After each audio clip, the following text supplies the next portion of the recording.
Bienvenido nuevamente a este episodio de Legado, Padres Espirituales. ¿Estás sembrando vidas o solo estás cosechando aplausos? Quizás es una verdad que incomoda, pero al mismo tiempo despierta. Hoy estaremos tratando este maravilloso tema junto al Pastor Carlos. Bienvenido, Pastor Carlos. Pastora, muchas gracias nuevamente por la invitación. Y bueno, sé que vamos a tener un tiempo bien especial con la palabra del Señor. Así es. Pastor, Jesús pudo haber llenado multitudes permanentemente, pero él decidió invertir su vida en 12 discípulos. Entendemos que nuestra vida no puede estar priorizada por las multitudes, pero la pregunta sería, ¿nos estamos invirtiendo en las personas? Quizás a veces queremos cosechar multitudes, pero no nos hemos dedicado a discipular a otros. Hoy yo quisiera preguntarle algo. ¿Cómo equilibramos este llamado entre discipular a pocos y alcanzar a muchos? Bueno, creo que el discipular pocos es la regla, ¿sí? Sí. Es la regla, o sea, la regla, porque es que el discipulado es una inversión, como la pastora lo estaba diciendo, es una inversión de vida, ¿sí? Uno no se puede invertir en todos lados. Y la persona más rica del mundo tendría el dinero en todos los bancos que existen, ¿no? O sea, no podría invertir en todo, ¿sí? O sea, ni en todos los negocios, ni en todas las franquicias, él tiene que dedicarse a algo específico. Y creo que en la multiforme gracia de Dios, Dios nos dio una gracia para enfocarnos en pocos. Y esos pocos, ahí es donde aparece el factor de multiplicación, ¿cierto? Si yo me invierto en 12, como Jesús lo hizo, ¿cierto? Se invirtió en 12, ¿cierto? A uno le salió mal, ¿cierto? Pero bueno, eso era para que se cumpliera una palabra, ¿cierto? Pero la inversión iba a ser en 12 personas y esos 12 iban a discipular, digámoslo de cierta manera, a otros 12, ¿cierto? Y ahí ya vamos 144, ¿cierto? Ahí empieza el proceso de multiplicación, ¿cierto?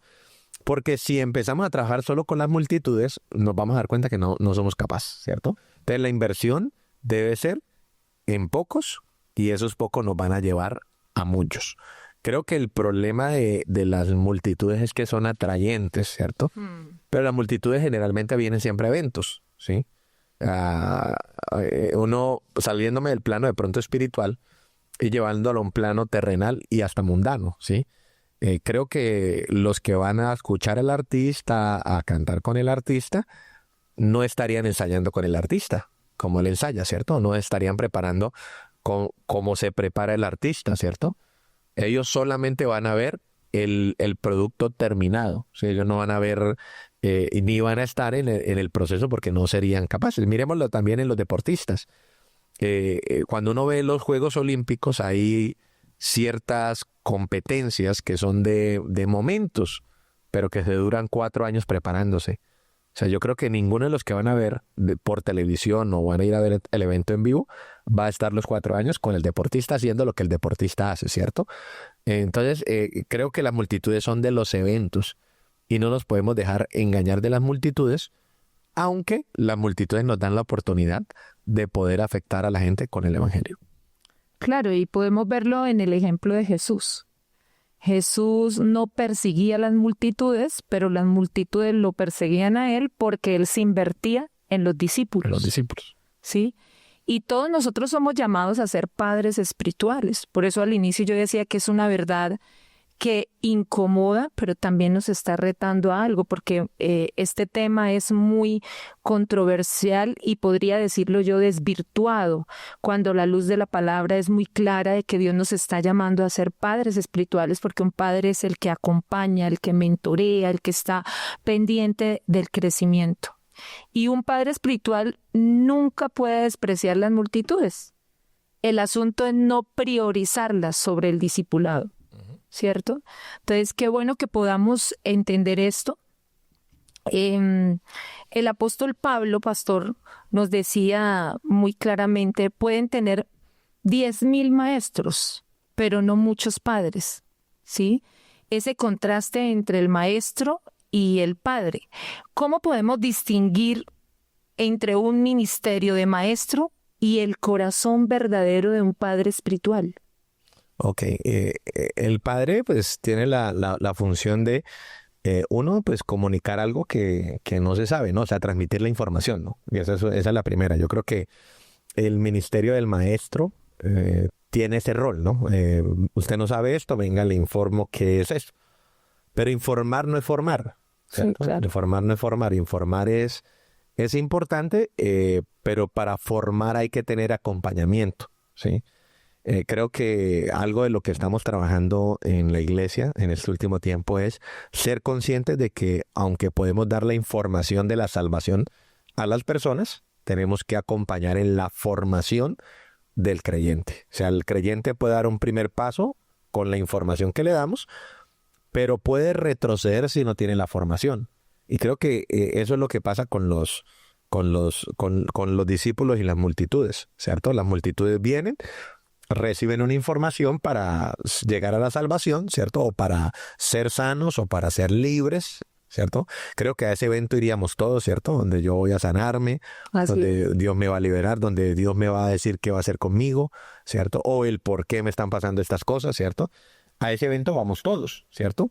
Pero ya el evento de decir, venga, yo quiero que tú hagas lo mismo que yo hago, ¿sí? O sea, porque haciéndolo yo no vamos a alcanzar a todo el mundo. Entonces lo vamos a hacer entre todos. Venga, yo lo formo para que usted lo haga. Ahí ya se cambia de rol, ¿cierto? Y ahora ya no soy un maestro, ¿cierto? Sino ahora soy un papá, ¿cierto? El papá es el que le enseña a su hijo para que lo pueda hacer. Y creo que hoy el mundo cristiano no tiene ese interés, ¿cierto? Yo creo que hoy el mundo cristiano quiere comunicar la información, pero no quiere hacer el acompañamiento para que esa persona desarrolle esa información en su vida para que se convierta en formación. Entonces hay una gran brecha muy grande en la vida de los verdaderos hijos que se puedan formar en esta generación. Hay algo que creo que también es relevante en esto de decir, y es que los padres siempre tienen los secretos, ¿sí? Los padres siempre tienen por la experiencia de la vida, ¿cierto? Los principios de la vida son revelados, ¿cierto? Quizás el maestro no. Y mire, y hoy con tanta información... Podríamos decir, pastor, perdón, que un padre podríamos decir que un maestro transmite información, pero un padre transmite revelación. Sí, y la tarea del maestro muchas veces, que pues llanamente se hace, llamémoslo así, es coger una hoja, algo que ya se escribió y comunicarlo, ¿sí? Creo que el padre ve lo que no ve todo el mundo, ¿sí? Discierne lo que no discierne todo el mundo para poderlo comunicar a sus hijos. Por eso es que hay solo privilegios que tienen los hijos y no los que vienen solamente por la información.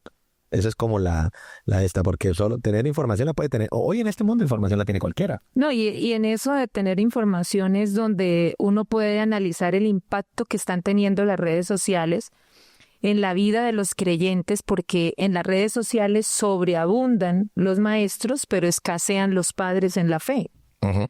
Entonces, la información está a la mano de todo el mundo, pero otra cosa es la revelación. Claro. Y sobre todo la revelación que se busca en la intimidad, que se busca en el ayuno, que se busca en la oración del Espíritu, ¿no?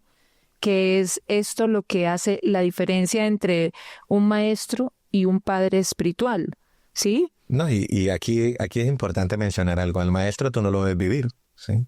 Claro. O sea, como el caso de los evangelistas. El evangelista viene, predica, hace milagros y se va, ¿cierto? Pero nadie lo ve todas las semanas, ¿sí? Entonces, para usted verlo todas las semanas, usted le va a ver la vida, ¿sí? Entonces, al verle la vida, o sea, para mí revelación es lo que yo puedo vivir. O sea, si yo no, o sea, revelación más que ser una frase bonita y que wow, o sea, revelación es que esa palabra que yo transmito la puedo vivir, porque hay muchos maestros que no viven lo que enseñan, ¿sí? Claro. Entonces, en realidad, pues es muy fácil hoy coger una hoja, hoy con tanta tecnología y con tantos avances, cualquiera coge una hoja, cualquiera coge un libro, ¿cierto? Él lo estudia y lo comunica, ¿cierto? Y eso lo vemos nosotros en la parte académica.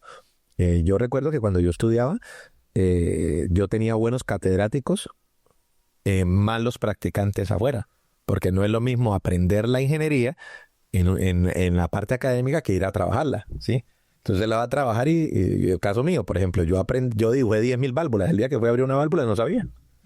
O sea, una válvula no como las de la casa, ¿no? Sí, Ya claro. no sabía por qué, porque es que ya eso era parte de la experiencia, ¿cierto? Entonces, cuando usted ya toma a alguien que lo ha vivido, ¿cierto? Que lo ha practicado. O sea, hoy tenemos una enfermedad de que todo el mundo es pastor, ¿sí? Pero la pregunta es, ¿ha tenido iglesia? ¿Ha lidiado con la gente? ¿Se ha mantenido años predicándoles, enseñándoles, corrigiéndolos, aguantándoselos? O sea, no. O sea, pero la gente piensa que pastor es predicar. O sea, hoy cualquiera predica, ¿sí? No, de hecho, el maestro enseña desde un púlpito, pero el padre engendra desde el corazón. Entonces es muy claro tener esta diferencia como bien Y al establecida. maestro no le interesa el fin de las personas, al padre sí, ¿sí? Porque el padre está pensando en que mañana no va a estar, ¿sí? O sea, todo papá en esta tierra está pensando que mañana no va a estar, ¿sí? Y si el día que no esté, la pregunta es, ¿mis hijos se pueden defender solos? O sea, ellos van a poder, yo me puedo ir sin ninguna preocupación porque yo sé que ellos van a hacerlo y lo van a hacer mejor. Esa es la tarea. Así es. Devolviéndonos un poquito al título de este podcast, que es ¿estamos sembrando vidas o solo estamos cosechando aplausos?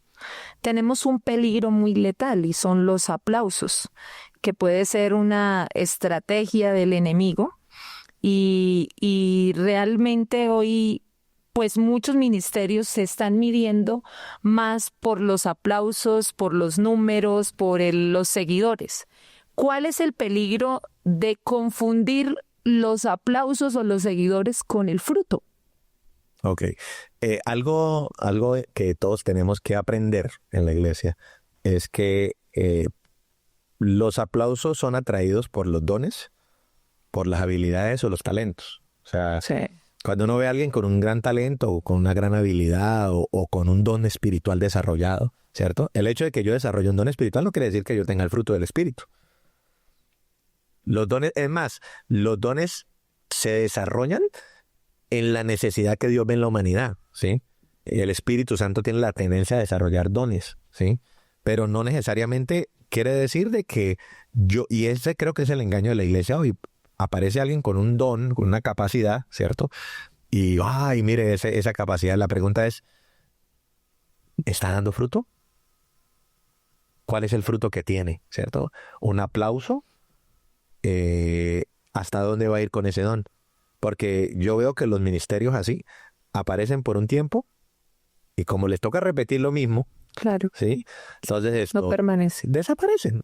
Cuando se les acaba el repertorio, se les acaba desaparecen. Y la misma gente que los sigue también desaparecen, ¿cierto? Claro, Porque estamos siendo atraídos por un don, por una habilidad, por un talento. Hay gente que tiene la capacidad para hablar en público. Hay gente que sí, tiene la capacidad.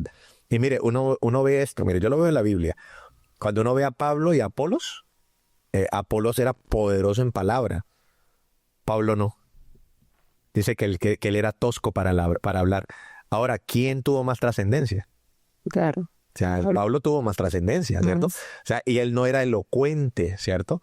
Él no era quizás, no tenía esa capacidad, pero sí tenía el fruto del Espíritu, ¿cierto? Que llevó a tener un ministerio que permanece. Tenemos que estar pensando siempre en lo que permanece, no en el momentico. Porque con el momentico todos vienen y van.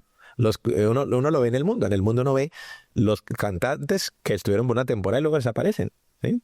Los negocios que estuvieron por una temporada luego desaparecen, ¿cierto?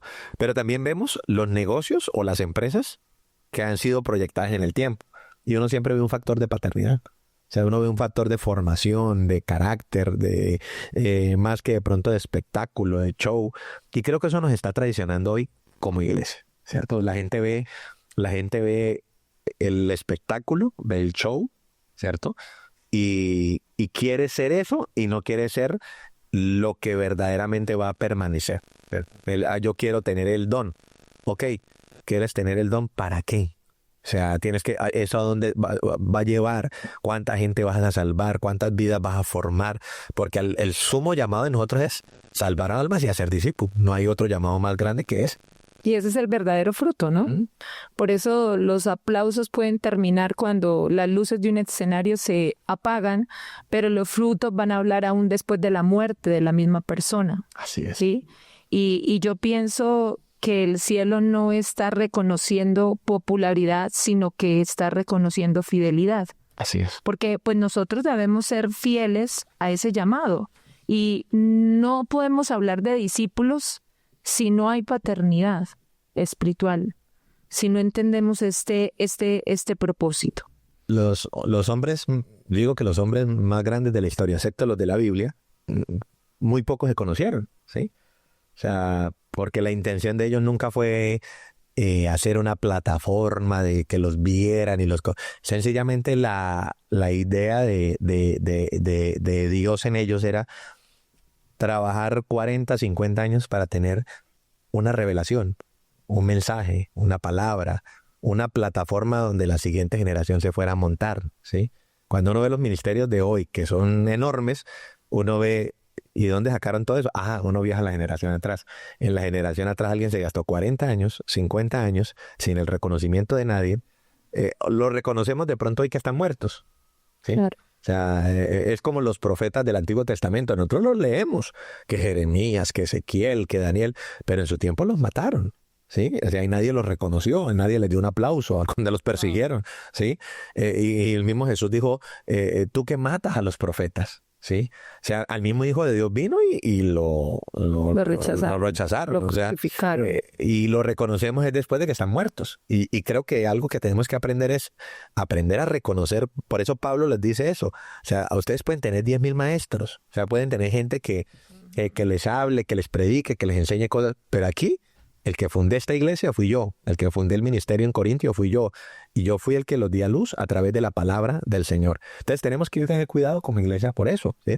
Si no vamos a estar cayendo en las modas cristianas. Sí, las modas cristianas que vienen como vientos a arrastrarse a aquellos que no han querido ser verdaderos hijos. Sí. Cuando usted es un verdadero hijo, usted que me está escuchando hoy en ese podcast, si usted es de este ministerio y no tiene identidad con el ministerio, yo le bendigo y podrá usted pronto alimentarse y todo eso, pero nunca se irá a desarrollar como lo podrá hacer porque no está adquiriendo la herencia que debería adquirir, ¿cierto? Wow. De pronto usted sea un pasajero de este viaje, o sea, usted irá a bajar en alguna estación de este viaje. O sea, cuando venga otro viento de doctrina que a usted le llame la atención, usted va a bajar de este viaje, ¿cierto? Creo que hoy estamos con hay un término que se llama la iglesia flotante, ¿sí? Entonces, la iglesia flotante es la iglesia que va llenando las iglesias a medida que van, o sea, ellos van de iglesia en iglesia y van llenando la iglesia flotante, ¿cierto? O sea, no tienen ninguna identidad, no tienen ninguna paternidad. Podríamos decir que hay gente que se congrega en la iglesia flotante. Flotante, claro. Que aunque esté en una denominación con nombre. Sí, ellos van a salir en algún momento a la siguiente moda, al siguiente ministerio que abren en la ciudad y después va a estar un tiempo y luego no va a estar. Donde le den el placer, pero no la herencia, ¿sí? Wow.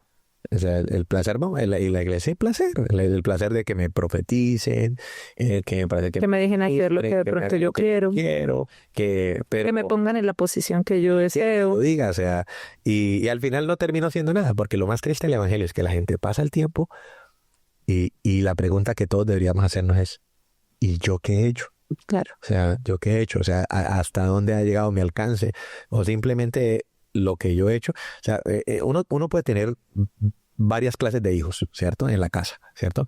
Usted puede tener el hijo que es juicioso, que estudia, que trabaja, que se gradúa rápido, que sale rápido de su casa y que produce, ¿cierto? O puede tener un hijo viejo en su casa, ¿cierto? Un hijo viejo en su casa que está mirando qué carrera iniciar, qué otra cosa hacer, qué hacer con su vida, porque no tiene una definición, ¿cierto?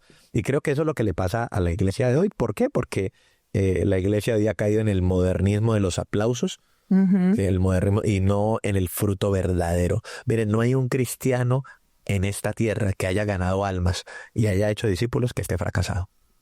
Sí. Y que no haya sido perseguido. Sí, Porque ese es el antónimo, ¿son aplausos o es persecución? Pero nosotros tenemos que entender que nuestra corona está con Cristo Jesús. y el verdadero ministerio tiene que ser perseguido. Mm. O sea, el verdadero ministerio. O sea, y Jesús lo dijo de esta manera. Preocúpense cuando no los persigan. Siempre hay que preocuparse. Tiene que ver. O sea, yo cómo sé que estamos haciendo algo bien, porque a la gente le incomoda, porque a la gente no le gusta. No, no, no. Y es que es ahí donde se entra en el debate, ¿no? Se entra en el debate de ser un verdadero seguidor de Jesús. Porque es que a veces nosotros decimos soy cristiano, pero ¿hasta qué punto se entiende que realmente sí lo eres? Porque para ser cristiano yo creo que el primer requisito es ser seguidor de Jesucristo. Jesús dijo, id y hacer discípulos a todas las naciones, ¿cierto? Entonces podríamos decir, pastor, que alguien que no hace discípulos no está siguiendo a Jesucristo. Sí, señora. No sigue a Jesús porque, o sea, seguir a Jesús es hacer lo que Jesús dice que debíamos hacer. Y el mandamiento que Él nos dejó a nosotros no fue otro más, sino que vayan y hagan discípulos. Esa fue.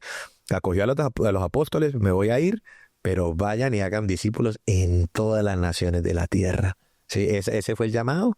Somos seguidores de Cristo si hacemos discípulos, no hay más.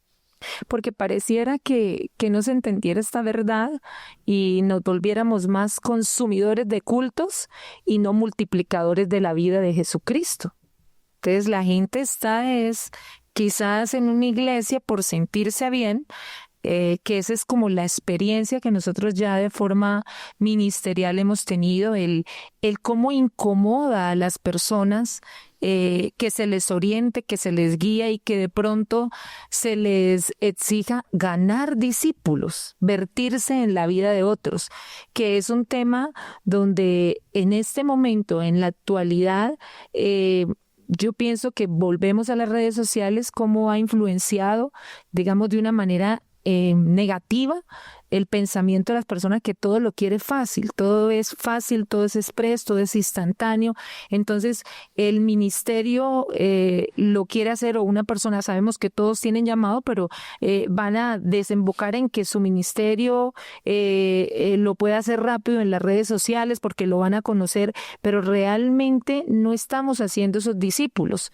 Y yo pienso que es algo que nosotros debemos reevaluarnos, porque el decir cristiano es hacer discípulos, es vertir la vida de Cristo en otros. No, ahora todo el mundo es cristiano, o sea, y la gente vive en el mundo y es cristiana, y porque vengo y me siento en una iglesia, yo digo que soy cristiano, ¿no? Yo soy hijo de Dios y soy cristiano, ¿cierto? Porque yo hago discípulos.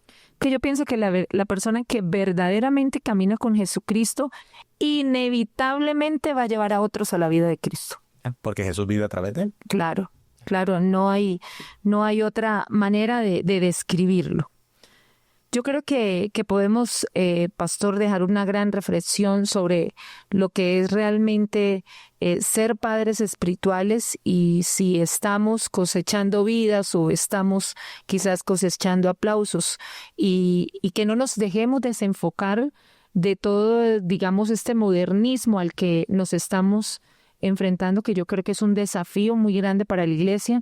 Todos estos avances los podemos usar de una gran manera, pero si no tenemos ese equilibrio de nuestras convicciones, pues podemos perder el enfoque en lo que está sucediendo hoy en día en la actualidad.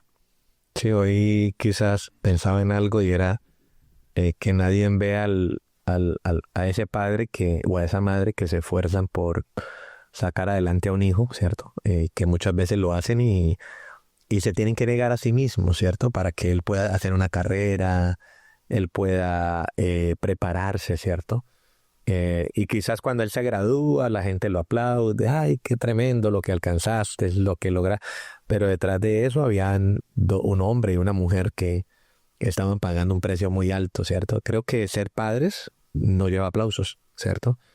Ser padre lleva el poder sembrar su vida para que otros dan resultado. Así que, ¿cuál es nuestro llamado en esta transmisión de podcast, en esta grabación? Es que usted elija el camino que va a seguir, ¿cierto? O usted va a seguir siendo, o vamos a seguir siendo. Pero bueno, no nos incluyo porque nosotros estamos haciendo discípulos, ¿sí? Pero la pregunta es para usted que nos está viendo. ¿Usted va a ser alguien de la multitud? ¿O va a ser un discípulo que hace discípulos? ¿Va a ser un verdadero hijo en la fe? ¿O va a ser un simpatizante del Evangelio? Es una pregunta porque si yo digo, voy a ser un hijo, voy a ser un discípulo para ser discípulos, ya debería estar ganando almas. Así es. Y es que el verdadero éxito de un ministro no es cuánto nos escuchan o cuánto nos siguen, sino cuántos seguirían a Cristo después de nosotros. Así es. Pastor, ha sido un excelente tiempo. Yo quiero que nos ayude con una oración al final. Primero, a despertar padres espirituales y a entender que realmente si nosotros seguimos a Jesús, debemos vertir la vida de Jesús en otros. Si no, no estaríamos siguiéndolo. Amén. Vamos a orar. Un padre no es el que solamente engendra, ¿cierto? Un padre es el que cría, ¿cierto? Que forma, ¿sí? El que está ahí. O sea, desafortunadamente a veces la gente invita a gente a la iglesia o les predica, pero los dejan tirados. Los sueltan. Y no los acompañan y no es la tarea de nosotros. O sea, la tarea suya y la mía es estar siempre ahí. ¿Cierto? Los padres, por algo, si hay un rasgo característico de un padre y de una madre es que nunca abandonan a sus hijos. Así estén viejos los hijos. Hay casos de casos, sí. Pero en un alto porcentaje esa es como la esencia de la paternidad y de la maternidad, no abandonar a sus hijos, ¿no? Bueno, ya es otra cosa que los hijos se vayan, ¿cierto? Pero como el hijo pródigo, el papá siempre lo va a esperar porque sabe que esa es su asignación, nunca abandonar a su hijo. Muchos dirán, y bueno, ¿yo cómo sé que soy padre? Porque cuando uno es papá, la vida le cambia. O sea, ya uno con un hijo, o sea, con un hijo natural y con un hijo espiritual uno tiene que pensar esto. Yo debo dejar de comer para que ellos coman. Yo debo dejar de estar cómodo para que ellos estén cómodos. Me tengo que negar a sí mismo para que ellos reciban el beneficio. O sea, esa es la vida de un papá. O sea, cuando no, o sea, si su vida como creyente es relax, o sea, usted todavía no ha dado a luz nada, ¿cierto? O sea, sí, pero cuando uno, mire, mi preocupación más grande en mi vida es, yo tengo que enseñar, tengo que predicar, tengo que orar, o sea, yo no me puedo ir de acá. O sea, no puedo dejar tirada la iglesia, no puedo. O sea, un hijo no lo deja tirado, o sea, yo... a mi hijo Juan Esteban no lo puedo dejar tirado, o sea, no se puede, o sea, eso no, porque es la naturaleza de un padre, ¿cierto? Y yo veo que muchos de ustedes, con el respeto de pronto a algunos de los servidores que hoy servían, mañana no servían, creo que nunca se identificaron como padres, madres espirituales, como discipuladores de gente. A la gente no se deja tirada. Claro. ¿Sí? Entonces, vamos a orar. Padre, en el nombre que es sobre todo nombre. Así es. En el nombre de Jesús, Señor. Te lo pedimos. Padre, hoy yo te pido que tú hagas regresar el espíritu de Elías Amén. A esta generación, Señor. Oh, sí, Señor. Tú vienes buscando, Señor, preparar el camino para el regreso de Cristo a la tierra, Señor. Así es. Padre, y antes de que venga el día del Señor, tú harás volver el corazón de los padres al de los hijos, Señor. Y luego el de los hijos al de los padres, Señor. Amén. Padre, para que la tierra no sea herida con maldición, Señor. Padre, yo te ruego en el nombre poderoso de Jesús de Nazaret, Señor. Padre, que despiertes el corazón de los padres, Señor. Padres, madres espirituales, Señor, que saben que tenemos una responsabilidad con los hijos nacidos del Espíritu, Señor.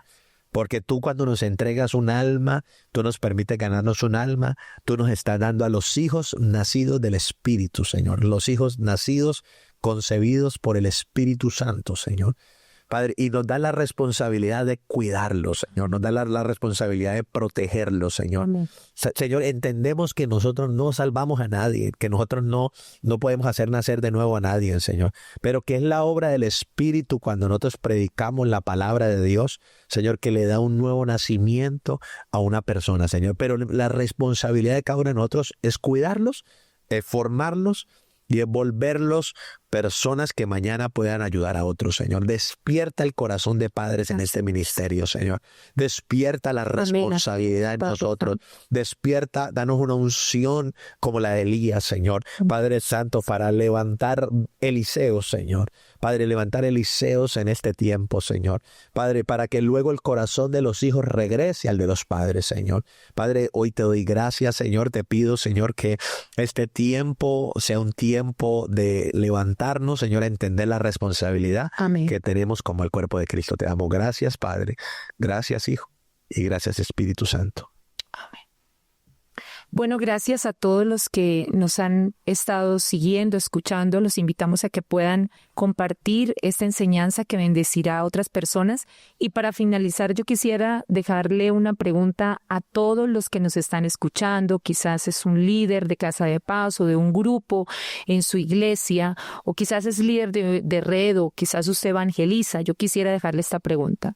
¿Eres un maestro que enseña o un padre que engendra? Bendiciones para todos. Que el Señor les bendiga.